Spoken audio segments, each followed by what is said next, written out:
All right, guys, welcome back to Red the Barber Stylist Education. I am your host, Miss Red. I just kind of want to jump in today and share some information, get some ideas from educators, students, people that are in the industry. Like, what are your thoughts? What are your intakes on this? Again, I'm just going to jump right in. Um, my experience here, again, I'm originally from Kansas City, Missouri.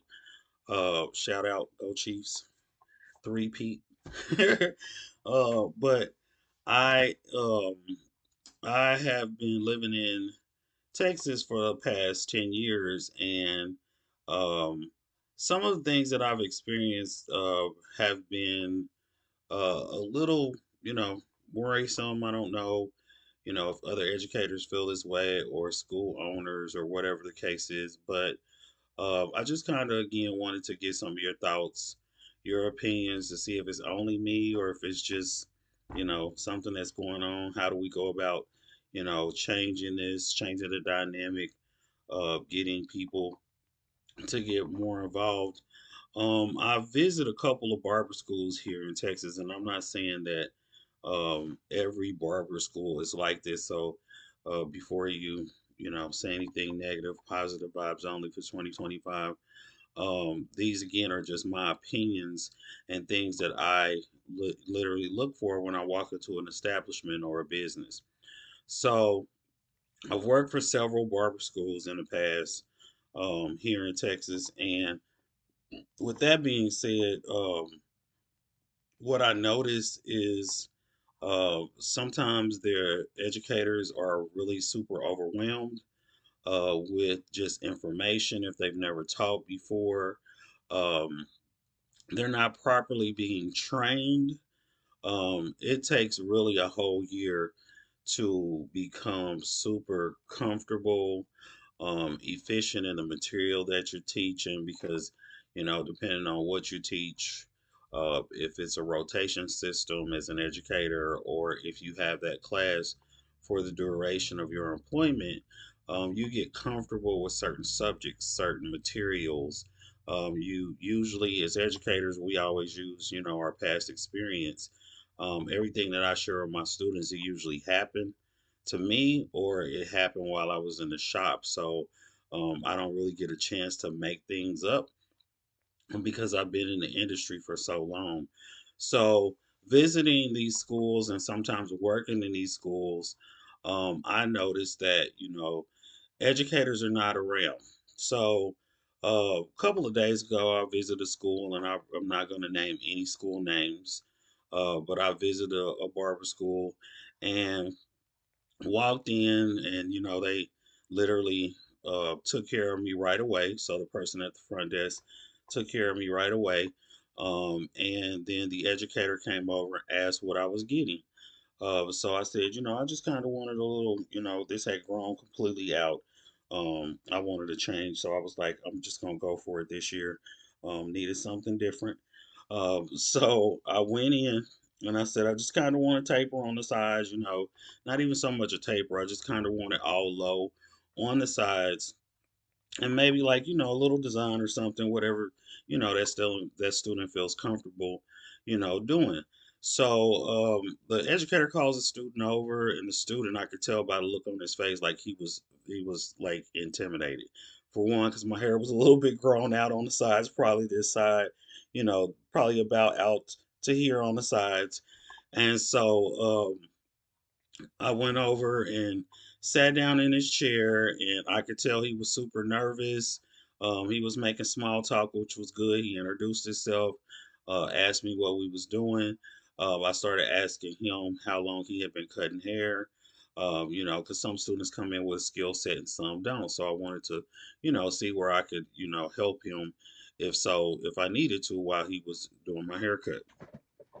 Um, so long story short, I ended up assisting him through the haircut, and then, I told him that I was an educator and had been an educator for, a couple years, so I had some experience.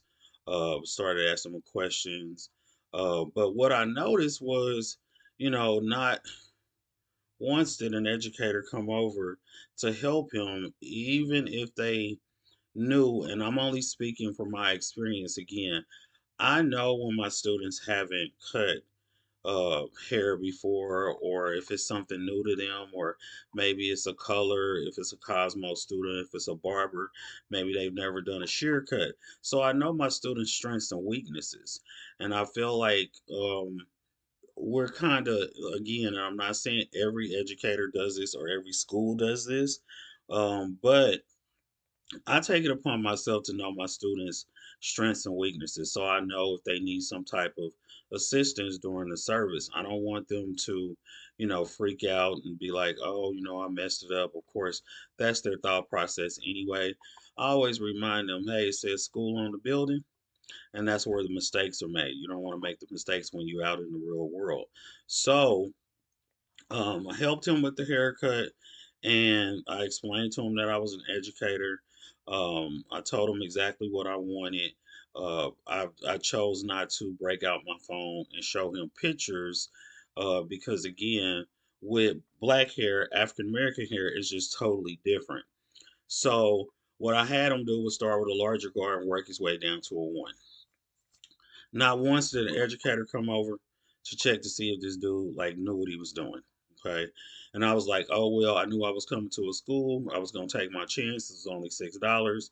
So I wanted to, just see, what he could actually do. I'm not wasn't expecting nothing professional. Again, I like to go into the schools just for one, so I can see, what happens in other schools, but also to kind of get a student's point of what they're learning, what they're doing, so on and so forth. So when I asked him, have you ever, done this before? He was like, no, ma'am, I haven't. I'm super nervous. I'm scared. And when we were done, um, I took the stress off of him. He was like, I appreciate you helping me and learning what you showed me. And I won't point out, the things that he did, but he just was appreciative. And on top of that, I still tipped him. Students are literally learning while they're in school. Some of them, again, come in the door with a skill set, and some of them don't. Um, so, as educators, like in these barber schools here in Texas, what are you guys like really what are you teaching your students? What I'm finding out, and this is through people who were kind of born and raised here in this city that I'm in, I kind of talk to them and get their thoughts, like their process and what they learned when they were in school. And there was one guy that I work closely with, and he literally told me, in barber school they didn't learn, about color and stuff like that. He was like, "Yeah, we went over it. We did it for state board or whatever, but that's as far as it went." So what I started to dig into is I started to dig into and understand that because the barbering and cosmetology has been separated here in Texas for so many years. You have barbers that are now educators, um, and they have not been taught those things. So if they come into a school that offers the programs to be together under one umbrella, now you have an issue with educators that have a bunch of different weaknesses. So color is not their, biggest thing. Cutting women's hair is not their biggest skill set. It's not their strength. They have a lot of weaknesses. Um, Chemicals, so on and so forth. It just becomes, you know, a battle over and over. And so educators that are a little bit more skilled, like myself, that we've been in the industry for a while and we can do, multiple things, we end up trying to assist and help these educators push through and learn those other things that will help them become great educators, so they're just not tied down to one particular uh, uh, thing in our industry. Students come through the door, and students automatically start to say, I'm going to specialize in this and I'm going to specialize in that. And so I always tell them, don't put yourself in a box. you put yourself in a box, it'll make you, not to be able to do other things if something else walked in the door. For me, I worked in a shop that literally had barber chairs on one side, cosmetology chairs on the other side, and then there was a nail room in the back. So I got the opportunity to have a chair in each spot. Now, I learned the hard way because I was young. I learned the hard way that a lot of people were super jealous of my skill set, and I didn't understand that at the time. But it allowed me to make more money. So when I wasn't doing women's hair, I was cutting men's hair, and when I wasn't cutting men's hair, hell, I was back there in the manicure room, doing manis, pedis, nails, whatever it is that I had to bring in the money because this industry is all about the hustle. It really is. It's whatever you put into it is what you're gonna get out of it. So if you don't put anything into it, you're not gonna get anything out of it. If you stay consistent and you're just cutting hair and doing fades and doing fade after fade after fade, that's what you're gonna get really comfortable and really good at. But if you're not picking up your shears, if you don't know how to do these particular things, then those things become your weaknesses, and it makes some of the students that when they go to transition into a real shop stay away from places that where they have to use their shears, or they have to bring out their weaknesses rather, and kind of work on those things, and they really should have learned them in school. So again, just going back to the barber schools, like barbers barber educators, what are we doing here? What are we doing here in Texas? I just feel like for me personally, I'm a problem solution person. So if there is any school that is here that would like for me to come out and teach, help with shears or help with color, like I'll be the first one that, to come and help you. Assist you with those things so that you are a better educator for your students.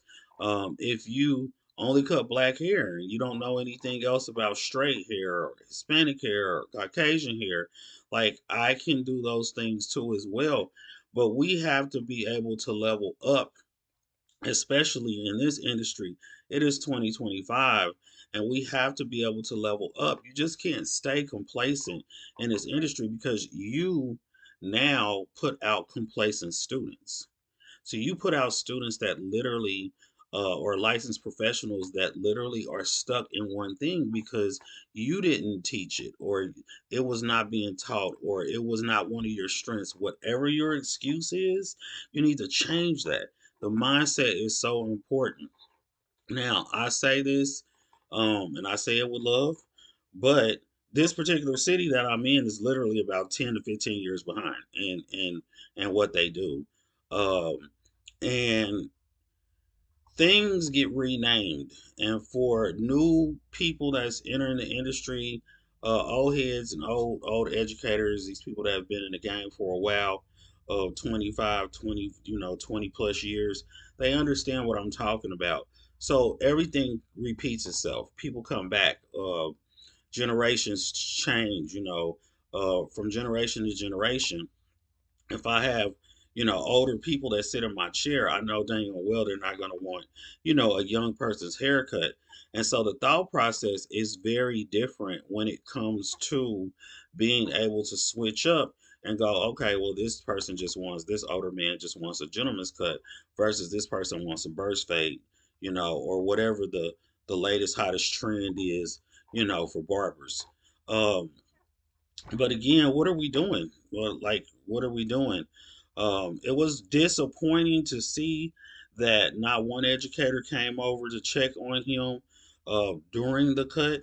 I mean, they came over and they, complimented me on my color and just kind of passed me by, but really didn't say anything, So he could have screwed my head up. And I think about if I wasn't, an educator, what could have really happened if it could have really went wrong. But again, I know it's a school, I know what the expectations are, but I want to know, like, what are you guys doing to better yourself? And If so, if there's any way that I can help you get to the next level of, yeah, I need to, work on my shear game. Like, I don't really understand, the difference between a 90 or why I'm doing this. I see a lot of barbers will pick up the largest guard, like a number 8 or a number 10 with straight hair and go with the grain of the hair like they're cutting black hair. And it's just not, it's not, it's, it's not the standard, guys. Like, you got to pick up your shears. You can make a tight ass fade. Sorry, excuse my French, but you can have a nice clean fade and follow up with shears on top. But again, majority of the time, is your educators really, it's not their strength. So, what can you do to be a better barber educator? What are some of your weaknesses? So I challenge you guys that are barber educators down here, in Texas, no matter where you are, to literally work on your weaknesses. Work on your weaknesses. Make sure your students understand, exactly what they're doing. And if they don't understand it, walk them through it, help them, assist them, know your students a little bit better. It's only going to build a better and stronger bond with you to where they can come to you and ask you for certain things. And then on top of that, make yourself available, because I literally said, "Where's your educator at?" He went to go try to find him. He was like, "Oh, I don't know. I think he stepped out."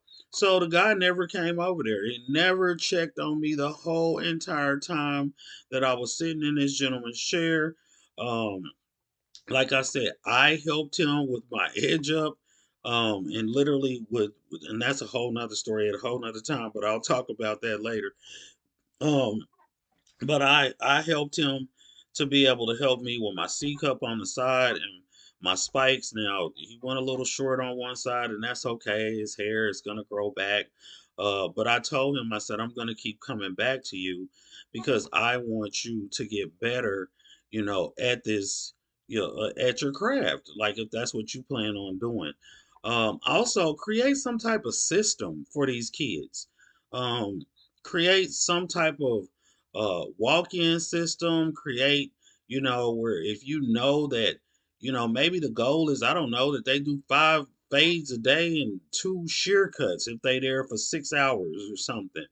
Make them do these particular things so that they don't become the next statistic, because they are our future licensed professionals. Help them. Okay, help these guys and girls get to the next level.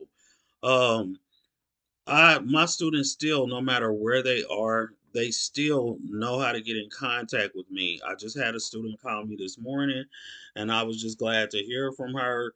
But I've had students call me from, different places that I've been, and I just tell them all the time, like, you nothing but a phone call away.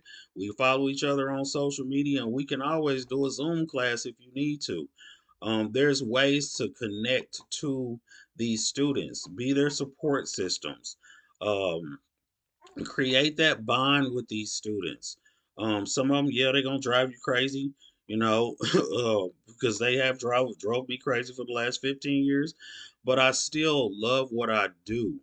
So I'm just, again, I just kind of wanted to talk about this today, to see what your views are and what are you guys doing.